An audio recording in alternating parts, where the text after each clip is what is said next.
So representatives for Dillon Gabriel reached out to me to try to give me a cease and desist order and ready and rock and roll, ready to go to court. So I triple dare your representatives to take me to court. In fact, Dillon Gabriel, I want you, bitch boy, take me to court. Let's fast forward. What happens when Shedeur Sanders turns training camp into a personal mixtape of dominance and Dillon Gabriel's best play is filing a lawsuit instead of a touchdown pass? This isn't just football anymore. It's courtroom chaos meets gridiron greatness. Did Shedeur really throw dimes so perfect they should have come with a warning label, or is Dillon just catching feelings instead of passes? Either way, this is the most dramatic quarterback clash you never saw coming, and it's about to get messy. If you're vibing with this drama, hit that subscribe button. It helps more than you think. Dillon Gabriel showed up to camp feeling like a star, chin high, cleats sparkling, ego fully loaded. He thought he was about to give a masterclass in quarterbacking. Then Shedeur Sanders walked in, cool as ice, looking like a walking billboard for confidence. Within minutes, the vibe flipped. Dillon wasn't just outplayed, he was publicly humbled. Because Shedeur wasn't tossing footballs that day, he was launching statements. Those spirals sliced the air so clean they might have broken aviation laws. His routes were so surgical, defenders needed navigation apps to keep up. And poor Dillon, he was somewhere in the background, staring at his playbook like it was written in another language. Before long, the rumor mill exploded. Coaches were whispering. I can't imagine there's many people that think Dillon Gabriel's a better quarterback than Shedeur Sanders. I don't care where they were drafted. And if the Browns are the one team that thinks that, then I'm going to suspect it's not true. They don't know what they're doing. They've been on every quarterback evaluation for 30 years. Right. I never root against anybody. Yeah. But I'd be surprised if Dillon Gabriel's ever a legitimate starting quarterback for the Cleveland Browns. I- I'd be surprised. I just don't think. Well, then it is a wasted pick because you took him in the top 100. Yeah, but potentially may get away with it because of Teammates were giggling, and the practice field turned into a gossip battlefield. The story floating around, Dillon Gabriel allegedly went from quarterback drills to legal drills. That's right, after getting metaphorically stripped of his pride on the turf, man started calling lawyers. Forget running the offense, he was running through case files. Now the league's buzzing like a barbershop on Sunday, wondering if this is competition or comedy, skill or scandal. One thing's for sure, Shedeur Sanders didn't just own the field, he changed the rules. Let's keep it real. There's no official lawsuit titled Embarrass versus Sanders, but let's not act like this wasn't football's version of an HR meltdown. Shedeur Sanders showed up like a man on a mission. The kind of energy that says, I've been waiting all offseason to remind everyone who runs this field. His jersey's flying off shelves faster than a Supreme drop, and training camp, it wasn't practice, it was a cinematic takeover. Poor Dillon Gabriel didn't even realize he just volunteered as tribute in a highlight reel he wasn't starring in. I was drafted 2 quarterbacks. They wanted us to pay attention. We got a reason to pay attention. Yeah. A lot of people believe that Shedeur Sanders could be that guy. He's polarizing guy off the football field. He does all the right things as far as being in the community and being present, especially with the youth. And if it all comes together on a football field, then man, that would be one hell of a story to have him be the franchise quarterback of the. And the timing couldn't be worse. Dillon came in thinking he was the chosen one, the veteran, the steady hand, the locker room adult. But Shedeur? Nah, he's not here to share the throne. He built the kingdom, the poise, the swagger, the ice-cold reads, the arm that turns pressure into poetry. Nah, this man plays football like it's performance art. Every third and long, just another light jog for the highlight cameras. Gabriel was supposed to compete, but what he got was a masterclass in dominance. Shedeur turned that field into Broadway and dropped a one-man show titled, This Is My Offense Now. No casting calls, no co-stars, just pure control. By Act 2, Dillon looked like an extra who forgot his lines. Shedeur wasn't just completing passes, he was disrespecting physics. Sidearms that defied gravity, deep bombs that silenced the crowd, and quick slants so slick defenders spun in circles. He even tossed a few no-look passes. It's going to be tough on Dillon Gabriel. He's in a tough spot. The public social media favors Shedeur Sanders. He's going to have to fight the battle of public opinion where most people are going to be on Shedeur's side. Here's Shedeur and the cultural young icon he is. Here we are taking a picture as the rookies. The first pose they come up with is Shedeur's pose. Let me show you my rollie and put the wrist up. And how do you think Dillon Gabriel feels about that? He's like, wait, what are you guys doing? They're like, we're doing the Shedeur. So he's really got an uphill battle. So not only does Shedeur have the proverbial chip on his shoulder, and now Dillon Gabriel's got to deal with, wait, I was the guy that was drafted before Shedeur, and they're going to talk about Shedeur. Not because he had to, but just to remind everyone he could. Meanwhile, Dillon's checkdowns looked like surrender notes. Each pass screamed, "Please don't bench me." Even the equipment crew stopped pretending to work. They were watching Shedeur's throws like front row fans at Coachella. Cameras should have been rolling because that wasn't a scrimmage, it was entertainment. And here's where the real drama hit. Whispers started slipping out. Word around the facility was that Dillon's camp wasn't too happy about the unfair treatment. Not official, of course. Nobody wants to admit they got dismantled by a man who walked in with his own soundtrack and soundtrack-level confidence. But unofficially, oh, the talk was wild. Claims of playbook favoritism, biased reps, even hostile throwing environments. Whatever that means. Next thing you know, there's a full-on discussion brewing, the kind that involves lawyers who probably haven't seen a football since the Super Bowl halftime show. You know things are getting messy when the legal team starts requesting game film. Picture a bunch of suits pausing slow-motion replays like, does this spiral count as emotional damage? It's wild. And the funniest part? Shedeur Sanders wasn't even trying to humiliate anyone. Man was just being himself. Calm under pressure, smooth with the ball, deadly accurate. Both the Browns' rookie quarterbacks are being positioned, in their opinion, to start games this upcoming season, but how each quarterback is on a completely different developmental path for the summer here. So they said Shedeur Sanders is the one being, quote, carefully nurtured in a controlled environment, and Dillon Gabriel is being, quote, thrown directly into the fire against the team's best defenders. So that's where we transition over to this article that says why Dillon Gabriel is getting first-team reps while Shedeur Sanders waits his turn. So they talk about Gabriel working with Flacco, Pickett, first teams, and Shedeur, like I said, often works with himself on a different field. And always looking like he just stepped out of a commercial shoot. Even during wind sprints, Shedeur wasn't flexing or talking trash. He didn't need to. He just kept throwing touchdown after touchdown, like it was a group project, and he was the only one who actually read the instructions. Meanwhile, Dillon Gabriel was out there looking like his PowerPoint froze mid-slide, frozen, frustrated, and praying for a reboot. Sure, he's got skill, no doubt about it, but when the tempo rises and the spotlight hits, it's painfully clear who's leading the show and who's calling tech support. The visuals were brutal. Shedeur's throwing rope so clean that linebackers started questioning their career choices, while Dillon kept side-eyeing the nearest clipboard like it just broke up with him. The whole scene was pure theater. The crowd could feel it. Even the energy was picking sides. And speaking of sides, the receivers? Oh, they made their choice quick. When Shedeur stepped under center, they ran routes like their draft stock depended on every step. Sharp cuts, crisp hands, full speed. But when Dillon took over, it looked like PE class on a rainy Tuesday, jogging, yawning, waiting for the bell to ring. Then came the whispers that spread faster than a locker room rumor. Could Dillon really handle this? I don't hate you, my boy. You probably a good guy. But here's where we stop the ruckus. You're probably a great dude, you're doing your Hawaii dances, whatever it is you people do. Much love to the great Hawaiian people of Hawaii, but sometimes you guys cater to the opposing people who looks mayo. You guys are in love with mayo. Could he stomach another transfer? A whole season riding the bench, watching highlights of the guy who took his dream spot? Is not even quarterback 1 versus quarterback 2 anymore.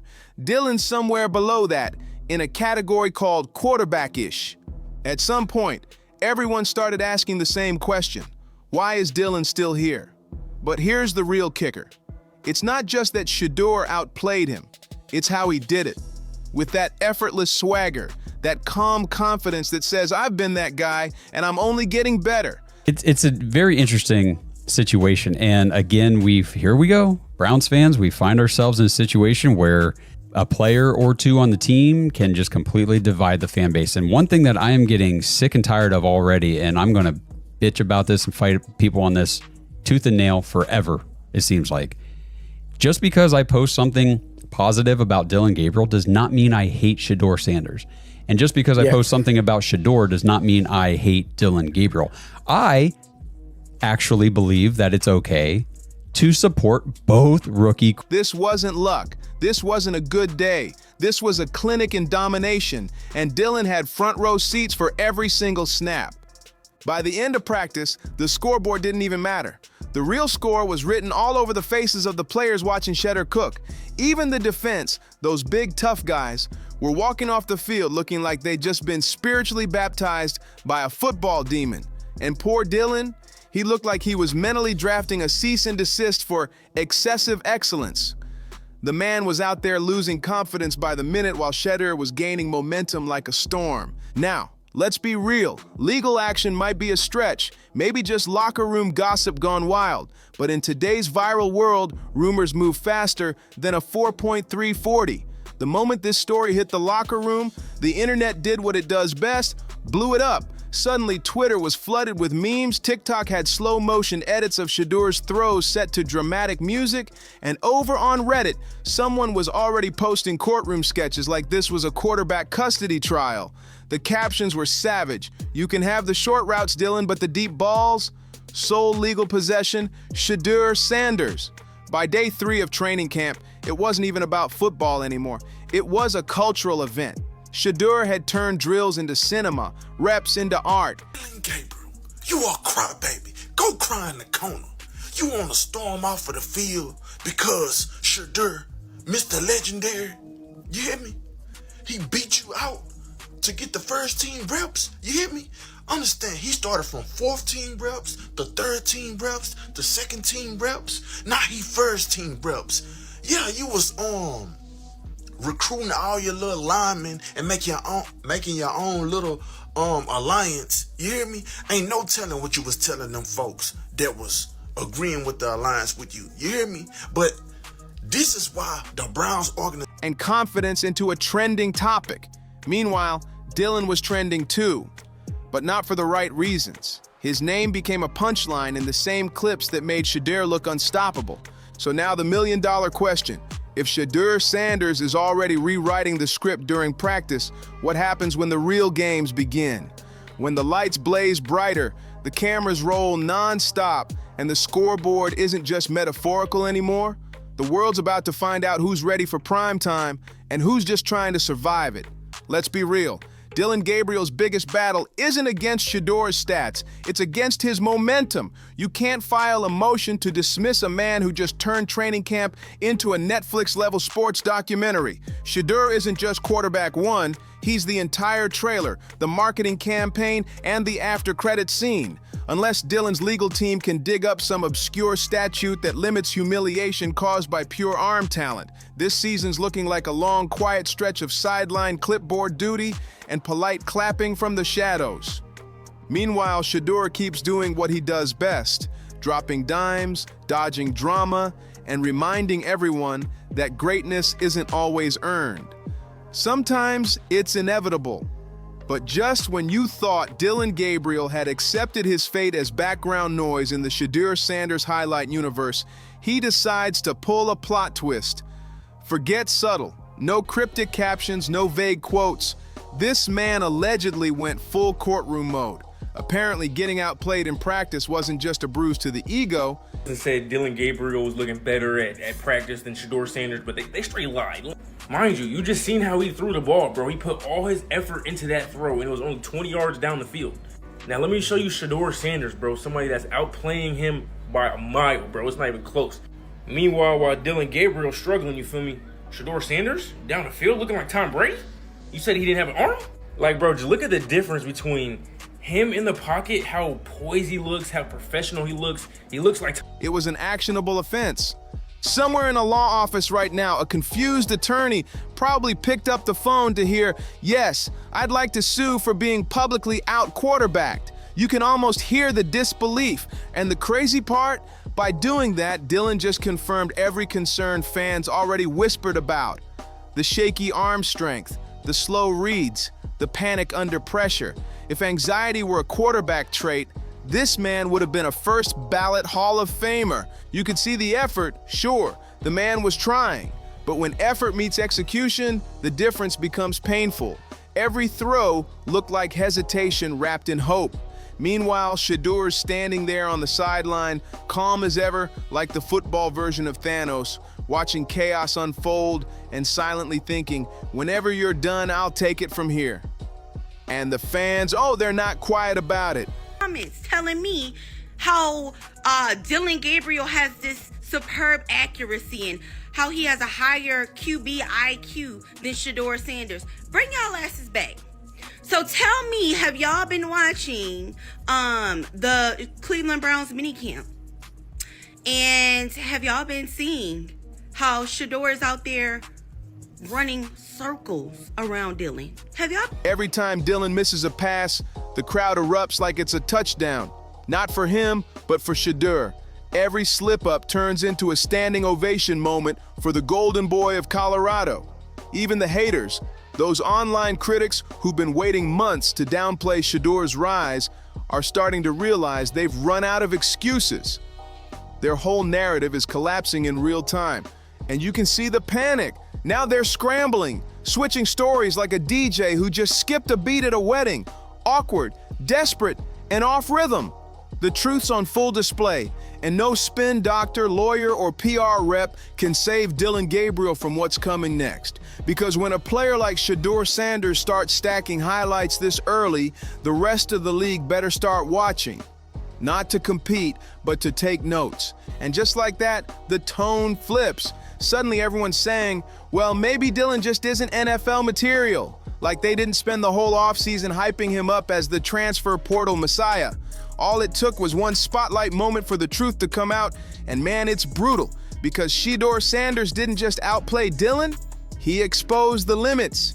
And those limits, they look a lot like a clipboard with a half-written Starbucks order taped to the back. Shedeur Sanders has made his way to minicamp, and for some reason I keep hearing that he's quarterback number 4. Y'all better get it together, dog, because just look at this connection, dog, and look how smooth it is, dog. Check that out, man. It's a star quarterback right there in my eyes. And I mean, there's no hate against Dillon Gabriel. I mean, just look at this. They threw it to the same wide receiver, and guess who looks better? Shedeur Sanders. Not gonna lie to you, there's no glaze, none of that. I'm just keeping it real with you, dog. They can't have these two quarterbacks going in with two veteran quarterbacks there, dog. One gonna have to go, and it ain't gonna be. The funniest part, Dillon's downfall isn't some wild scandal or tragic injury. Nope, it's way simpler than that. He just got front row seats to the Shedeur Sanders experience. And once the show started, there was no unseeing it. Now the receipts are flying everywhere. Screenshots, memes, side-by-side highlights. It's chaos. Coaches aren't whispering behind closed doors anymore. They're making eye contact that says, we all saw that, right? Reporters aren't speculating. They're building highlight reels. Even the practice squad guys are giving him that awkward, I believe in you, bro, pat on the back that really means pack it up. And the internet, oh, the internet's having the time of its life. Somebody literally started a countdown clock titled Days Until Shedeur is Officially QB1 Forever. The comment section is a battlefield, half in awe, half in denial, all glued to the saga. Every clip, every quote, every Shedeur throw just adds more fuel to the fire, and Dillon's trying to survive a narrative that's already left him behind. But let's circle back to Shedeur for a second, because while the world's spinning, he's not just balling out, he's doing it with cold precision. No trash talk, no drama, no forced PR moments, just silent domination. That calm, unbothered energy hits different when it's backed up by results. He's not chasing the spotlight, it chases him. Even when he's chilling on the sidelines, conversations somehow find their way back to him. I really disagree with this comment. For starters, there was much more talent on the Oregon squad to lead them to undefeated. 5 people other than Dillon Gabriel were drafted this year from the Ducks. 2 tackles, 1 running back, 1 tight end, 1 receiver. Colorado had 3 other people go. All 3 Buffaloes drafted were receivers. Whose job is it to give the receivers the opportunity to catch the ball to get the stats? The quarterback. 2 of those 3 receivers wouldn't have been drafted if it weren't for Shedeur, Travis Hunter being the only exception. Shedeur Sanders was sacked 39 times this year. Now, you can blame that to him holding the ball for too long, but the O-line statistically ranked way worse than Oregon's. Realistically, that's not PR, that's presence. And here's the thing, Shedeur had to earn every rep. He wasn't handed the keys, he waited, he watched, he worked, he sharpened every tool in his bag until there was nothing left to question. And now that he's finally taking first-team snaps, it's game over. The offense doesn't just function under Shedeur, it thrives. Timing's tighter, execution's cleaner, and energy's through the roof. Receivers are running routes like they're auditioning for the Olympics. The O-line's blocking like their rent's due tomorrow. Coaches are grinning like they just unlocked a cheat code, and even the cameras can't help but linger a little longer when Shedeur steps into frame. Every snap feels like a statement, calm, confident, and completely under control. And somewhere in the corner of that same practice field, Dillon Gabriel's still holding that clipboard, staring at a reality that's already passed him by. And now, even the defensive coordinators are sweating bullets, some already updating their resumes. Because here's the kicker, Shedeur Sanders isn't just out there making plays, he's making statements. Every dime he drops is a message, a warning shot to every critic, every hater, every doubter who ever said he was just Deion's son. All that talk, all that noise, straight up nonsense. This man is legit, not college highlight reel good. We're talking NFL scout in the bleachers, clipboard out, eyes wide kind of good. You mean to tell me the 144th pick, 5th round QB is outplaying Dillon Gabriel? Ain't nowhere in the world that's happening. It's happening. We're all witnessing and seeing it, live and direct. We're all seeing it. But we're all seeing what we knew. This don't surprise us.